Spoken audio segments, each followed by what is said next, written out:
এই ভিডিঅ'টোত আমি আলোচনা কৰিম গড়গাঁৱৰ কুৱেশ্যন আনসাৰখিনি, কিন্তু তাৰ আগতে তোমালোকে যদি সাবস্ক্ৰাইব কৰা নাই কৰি দিবা। সো এতিয়া আমি 4 নম্বৰ প্ৰথম প্ৰশ্নটো হৈছে গড়গাঁও কবিতাটো কোনে ৰচনা কৰিছিল?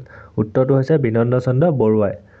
আৰু খটো দিছে গড়গাঁও কবিতাটিৰ ৰচকজনক কি বুলি জনা যায়? উত্তৰটো হৈছে ধনী কবি বুলি জনা যায়।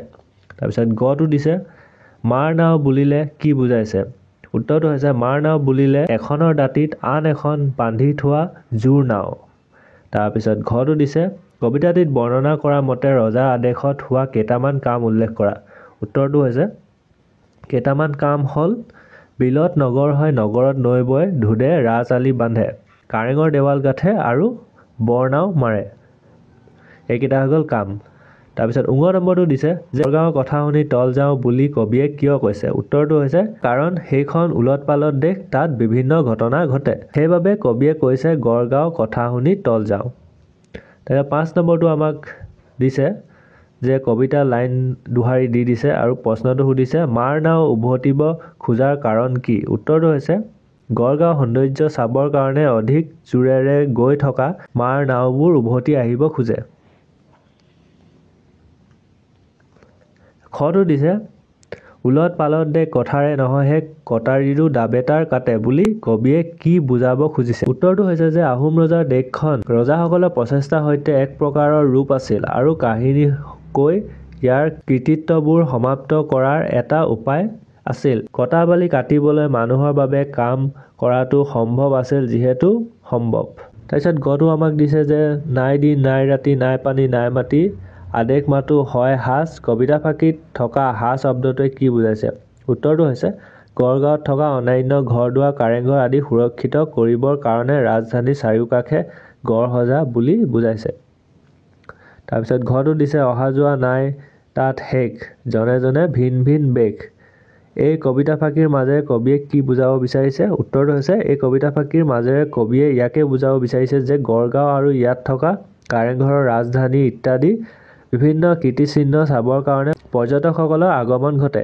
ইয়াত বিভিন্ন ধৰণৰ লোক আহে আৰু ইয়াত অহা যোৱা শেষ হৈ নাযায়।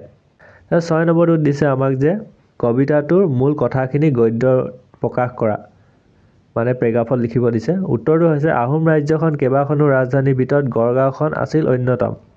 স্বৰ্গদেউসকলে নিজৰ ৰাজ্যখন এই ৰাজধানীখন বৰ আটোম টোকাৰিকৈ সজাইছিল। ৰজা আদেশত নগৰ চহৰ গড় আদি নিৰ্মাণ কাৰ্যত মানুহবোৰ দিনে ৰাতিয়ে অনবৰতে ব্যস্ত হৈ থাকে।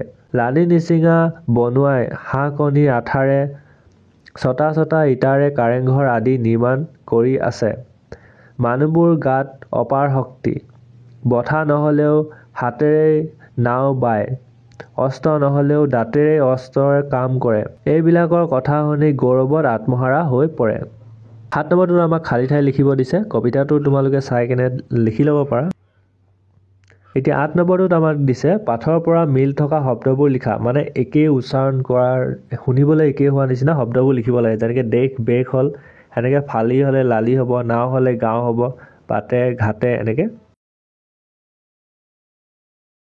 তাৰপিছত 9 নম্বৰখিনিত আমাক দিছে যে ক অংশৰ লগত খ অংশ মিলাব লাগে। এতিয়া ভটিয়নি মানে হৈছে নৈৰ ভটি বা নামনিলৈ বৈ থকা।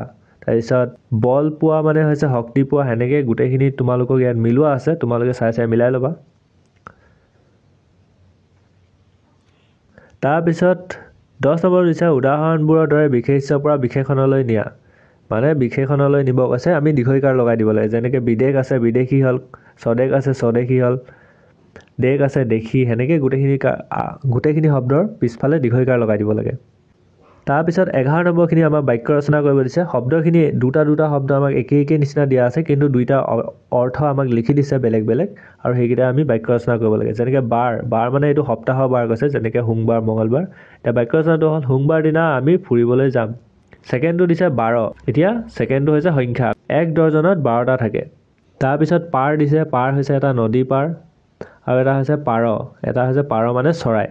তাৰপিছত ইটো দিছে টকা, টকা মানে টকা পইচা, আৰু এটা টকা মানে হৈছে বাঁহেৰে বনোৱা এবিধ বাদ্য,